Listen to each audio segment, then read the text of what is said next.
Got me lifted, shifted higher than the ceiling. And ooh, it's the ultimate feeling. You got me lifted, feeling so gifted. Sugar, how you get so fly? Sugar, sugar, how you get so fly? Sugar, sugar, how you get so fly? If people stop buying vitamin water because of this lawsuit, or at least severely, if it puts enough pressure on Coke, Coke will stop selling vitamin water. Or they will remarket the drink as what it should be marketed as. Probably the latter and not the former. But, you know, the public is going to do one of two things. We're either going to say, we don't care as soon as this story gets old, and we will keep buying vitamin water, and we will keep buying all the other food products that we're all misinformed about. Or we'll say, hey, you know what, we all kind of got duped here, a little bit. You know, even if Coke should or shouldn't be responsible for the marketing campaign, like whatever the lawsuit turns out as, the public kind of got duped. You know, we don't want this to happen again. So what steps can we take to make sure that it doesn't? And I think that vitamin water is a good example of this because it's such a big company. It's Coca-Cola. I mean, they're a multi-billion-dollar company that's hugely international. At the same time, it's a really small example of the kind of misinformation that we get from the food industry every day. And I think people forget. And I'm not sure why. I think the public tends to forget that the food industry is an industry.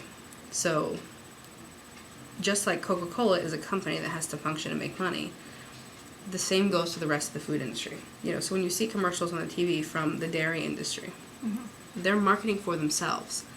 You know, just because one of the food industries or some company says something doesn't mean that it's inherently true, and doesn't mean that they aren't putting a little bit of a twist on it to make it more marketable, just like Coke did with vitamin water. You know, so people tend to disassociate when it comes to food, that it's being marketed, and we take for granted that everything that we're being told or everything that we seem to believe about something just because of its, you know, marketing elements or whatever is true. You know. Now, do you, as far as the public, once this lawsuit and its outcome becomes more and more public and widespread, do you think that the public will react in a way that will be negative for Coke, or do you think that the public's been, in a way, misinformed long enough that to them it's the projection of being healthy more than the actuality of being healthy? Well, that's a difficult question. I don't think that this lawsuit's going to make or break Coke. Right. If that's the question. Okay. Coke will be fine at the end of the day, you know, because even if the lawsuit has enough clout to take down the vitamin water line, Coke is still selling Coke. You know, they're going to be fine. You know,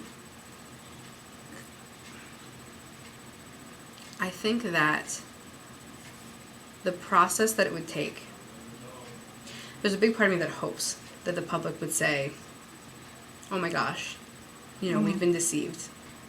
What else are we being deceived on? And let's, you know, call the food industry to a higher level of standards. Almost becoming more active than passive in the process. Because I think people don't realize they can be active. Like, at the same time, I think that the process of seeing around marketing and seeing around the visual elements of foods and all of the things that we've been taught to believe that are untrue about the food industry is a difficult process. It's one that requires a lot of research and a lot of you know, figuring out what's right and what's what, and what, you know, things really contain and what kind of health benefits things really have versus what we've been taught that they have. That's a long, kind of arduous process, and I say that as someone who's gone through it. You know, at the same time, once you figure out these things, you almost have to either decide to change the way that you approach the food industry or not, or just be ignorant. And I think that we have become so accustomed as a society to,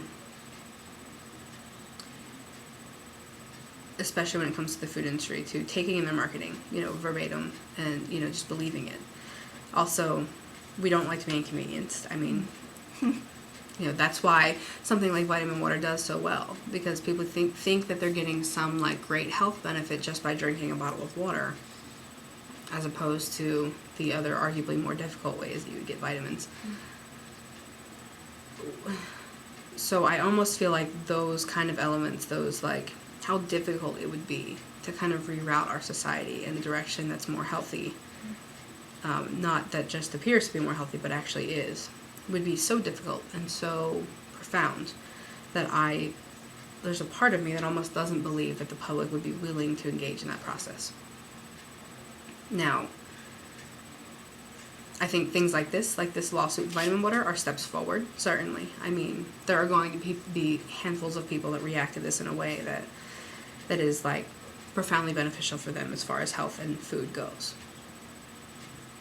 I don't know that this by itself is enough of a catalyst to kind of change the entire public's viewpoint of marketing and food.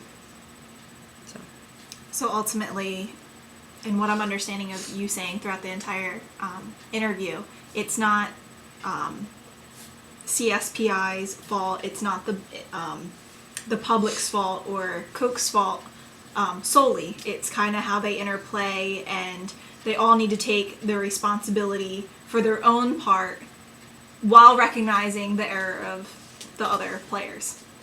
Yes, inherently. Okay. Although I do believe that the public's role is particularly profound, because I think that as a public we forget that we can make demands too. And just because a company like Coke wants to put out a X product doesn't mean that we have to buy into it. And that if we make a big enough of a point to a company like Coke about their product, they will stop producing their product and or marketing it the way that they are, because it's all dependent on the public buying into it. Mm-hmm. But I do think that it's really important that people recognize that, you know, it's really easy to kind of scapegoat Coke for this, mm-hmm. you know, and I do believe that they have an ethical responsibility, but that it's a big process that we all interplay off of each other, and Coke is doing what it's doing because it's worked, and it works because we've allowed it to work as a public, you know, and so on. Right. Well, that pretty much, I mean, it's interesting the way that this interview went, because a lot of the questions that I came in with, certainly we did tangents that covered multiple right. Questions at once, but my main concern was, you know, who is to blame? And I think that's the mindset that I came in with, and now I'm more walking away with, it's kind of everyone's fault, and everyone kind of needs to step up, sort of be more active and less passive, and at the end of the day, the public needs to realize that, you know, Coke is, you know, an industry, that CPSI is an organization, and the public is literally looking for benefits, and they don't want to be inconvenienced, like you said. Yep. So, I appreciate your time in this interview. You provided rich insight, and we'll be definitely able to use a lot of this in our main argument. Great. It was good talking to you.